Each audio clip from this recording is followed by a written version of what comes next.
6월 4일 목요일입니다. 오늘 함께 나눌 말씀은 고린도전서 2장입니다. 세 번역으로 읽도록 하겠습니다. 형제자매 여러분, 내가 여러분에게로 가서 하나님의 비밀을 전할 때에 훌륭한 말이나 지혜로 하지 않았습니다. 나는 여러분 가운데서 예수 그리스도, 곧 십자가에 달리신 그분 밖에는 아무것도 알지 않기로 작정하였습니다. 내가 여러분과 함께 있을 때에 나는 약하였으며 두려워하였으며 무척 떨었습니다. 나의 말과 나의 설교는 지혜에서 나온 그럴듯한 말로 한 것이 아니라 성령의 능력이 나타낸 증거로 한 것입니다. 그것은 여러분의 믿음이 사람의 지혜에 바탕을 두지 않고 하나님의 능력에 바탕을 두게 하려는 것이었습니다. 그러나 우리는 성숙한 사람들 가운데서는 지혜를 말합니다. 그런데 이 지혜는 이 세상의 지혜나 멸망하여 버릴 자들인 이 세상 통치자들의 지혜가 아닙니다. 우리는 비밀로 감추어져 있는 하나님의 지혜를 말합니다. 그것은 하나님께서 우리를 영광스럽게 하시려고 영세 전에 미리 정하신 지혜입니다. 이 세상 통치자들 가운데는 이 지혜를 아는 사람이 하나도 없습니다. 그들이 알았더라면 영광의 주님을 십자가에 못 박지 않았을 것입니다. 그러나 성경에 기록한 바 눈으로 보지 못하고 귀로 듣지 못한 것들, 사람의 마음에 떠오르지 않은 것들을 하나님께서는 자기를 사랑하는 사람들에게 마련해 주셨다 한 것과 같습니다. 하나님께서 성령을 통하여 이런 일들을 우리에게 계시해 주셨습니다. 성령은 모든 것을 살피시니 곧 하나님의 깊은 경륜까지도 살피십니다. 사람 속에 있는 그 사람의 영이 아니고서야 누가 그 사람의 생각을 알 수 있겠습니까? 이와 같이 하나님의 영이 아니고서는 아무도 하나님의 생각을 깨닫지 못합니다. 우리는 세상의 영을 받은 것이 아니라 하나님에게서 오신 영을 받았습니다. 그것은 하나님께서 우리에게 은혜로 주신 선물들을 우리로 하여금 깨달아 알게 하시려는 것입니다. 우리가 이 선물들을 말하되 사람의 지혜에서 배운 말로 하지 아니하고 성령께서 가르쳐 주시는 말로 합니다. 다시 말하면 신령한 것을 가지고 신령한 것을 설명하는 것입니다. 그러나 자연 속에 속한 사람은 하나님의 영에 속한 일들을 받아들이지 아니합니다. 그런 사람에게는 이런 일들이 어리석은 일이며 그는 이런 일들을 이해할 수 없습니다. 이런 일들은 영적으로만 분별되기 때문입니다. 신령한 사람은 모든 것을 판단하나 자기는 아무에게서도 판단을 받지 않습니다. 누가 주님의 마음을 알았습니까?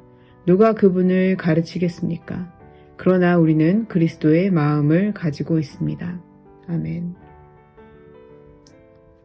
고린도는 1세기 지중해 세계에서 말을 잘하는 능력, 그 퍼블릭 스피킹 스킬이 매우 중요했던 도시였습니다. 어떤 연사가 한 도시에 처음 도착하면 그가 첫 번째로 하는 공개 연설 한 번으로 그 도시에서 그에 대한 평판이 거의 결정될 정도였습니다. 사람들은 연사를 평가할 때 첫인상과 권위, 감정을 움직이는 힘, 그리고 논리적인 구성이라는 세 가지 요소를 중요하게 보았습니다. 좋은 평가를 받은 연사는 그 도시에 머물며 제자들을 가르치고 명성을 쌓을 수 있었지만 그렇지 못한 연사는 쉽게 조롱거리가 되었습니다. 그런데 바울은 고린도에 처음 왔을 때 이 기준으로 보면 완전히 실패한 스피커였습니다. 사도행전 18장을 보면 그의 첫 사역이 얼마나 쉽지 않았는지를 알 수 있습니다. 바울은 회당에서 쫓겨났고 법정에까지 끌려갔고 동역자들과 떨어져 지내는 시간도 있었습니다. 결국 하나님께서 환상으로 직접 나타나셔서 두려워하지 말고 잠잠하지 말아라 라고 말씀하셔야 할 정도였습니다.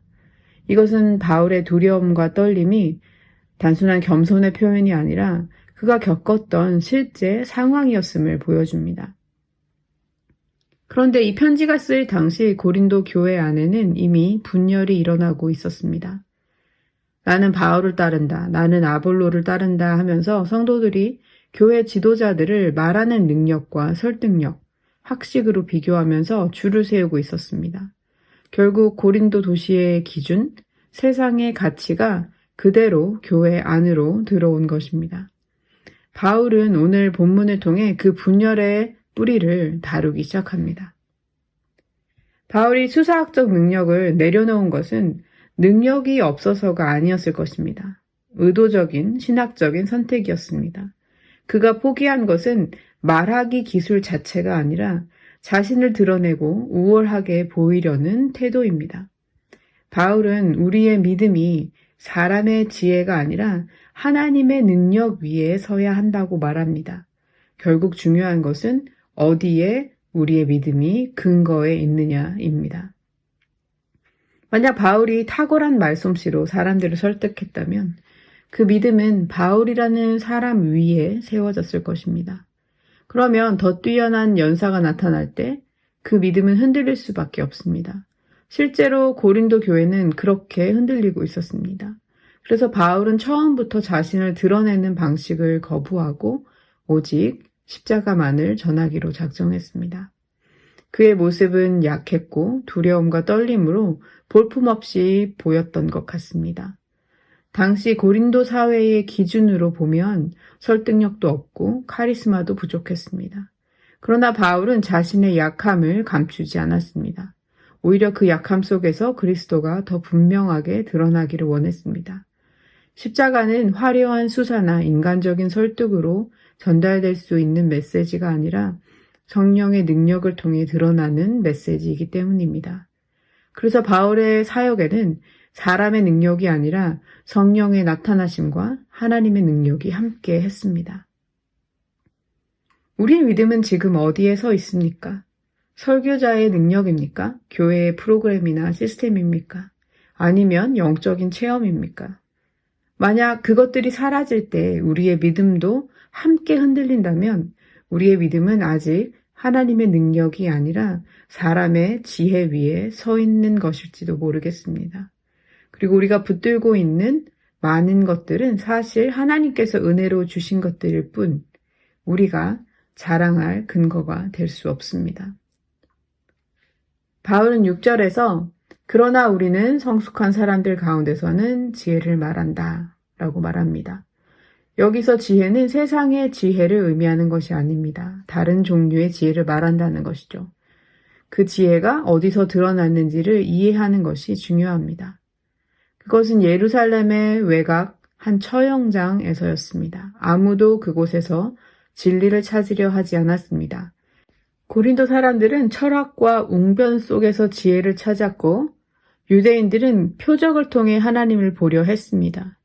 그러나 하나님은 그 처형장을 선택하셨습니다. 그것은 감추어져 있던 하나님의 지혜이며 십자가를 통해 드러난 지혜입니다. 세상에서 가장 수치스러웠던 자리, 가장 실패처럼 보이는 그 자리에서 하나님은 구원의 계획을 이루셨습니다. 세상은 이 지혜를 이해하지도 못했고 알아보지도 못했습니다.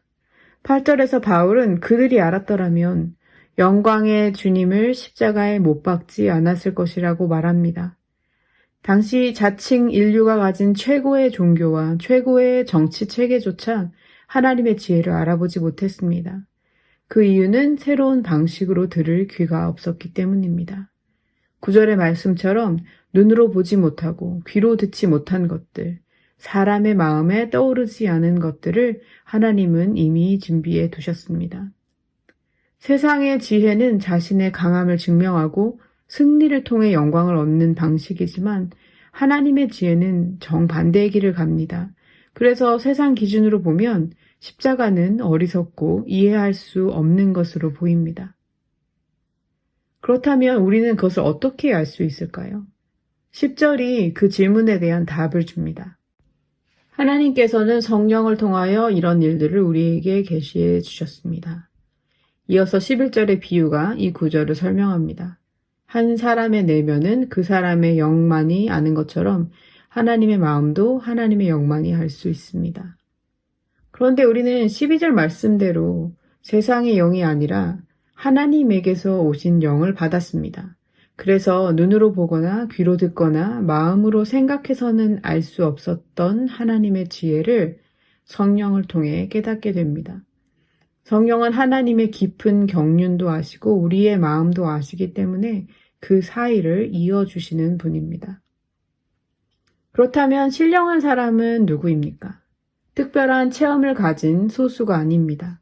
성령을 받은 모든 그리스도인입니다.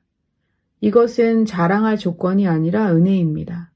바울은 16절에서 이렇게 선언합니다. 우리는 그리스도의 마음을 가지고 있습니다. 이것은 더 많은 정보를 안다는 의미가 아니라 세상을 바라보는 방식이 바뀌었다는 의미입니다. 이제 우리는 십자가를 기준으로 세상을 보고 약함 속에서 하나님의 능력을, 낮아짐 속에서 하나님의 지혜를 발견하게 됩니다. 이 마음은 자랑할 조건이 아니라 은혜이고 우리를 십자가의 길로 부르시는 초대이기도 합니다. 중요한 것은 더 특별해지는 것이 아니라 모든 것이 하나님의 은혜임을 깨닫는 것입니다. 참된 믿음의 성숙은 이것을 아는 데 있습니다. 우리 공동체는 무엇 위에 서 있습니까? 고린도 교회는 사람을 세상의 기준으로 평가하기 시작하면서 분열되었습니다. 누가 더 잘 말하는지, 누가 더 뛰어난지, 누가 더 인상적인지를 기준으로 삼는 순간 비교가 시작되고 결국 공동체는 나뉘게 되었습니다. 그리스도의 마음과 분열은 함께 갈 수 없습니다. 바울은 시기와 다툼이 있다는 것은 여전히 육에 속한 모습이라고 말합니다. 그리스도의 마음을 가진 공동체는 경쟁이 아니라 연합으로 드러납니다. 오늘 우리 공동체를 돌아봅니다. 우리는 서로를 무엇으로 평가하고 있습니까? 우리의 기준은 하나님의 기준입니까?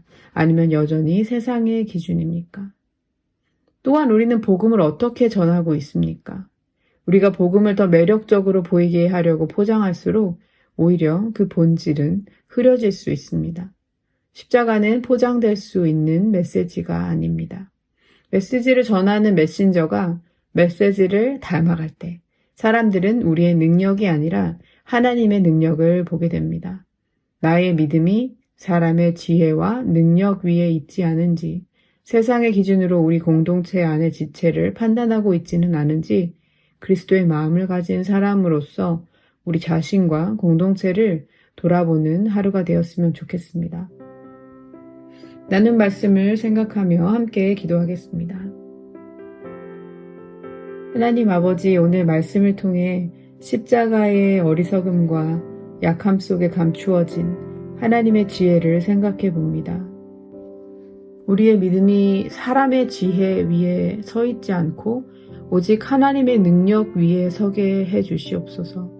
우리가 복음을 전할 때 우리 자신을 드러내려는 욕심을 내려놓고 십자가에 달리신 그리스도만을 드러내게 해 주십시오. 우리 공동체에 그리스도의 마음을 더욱더 부어주셔서 세상의 기준으로 서로를 판단하지 않게 하시고 십자가의 시선으로 서로를 바라보게 해 주십시오.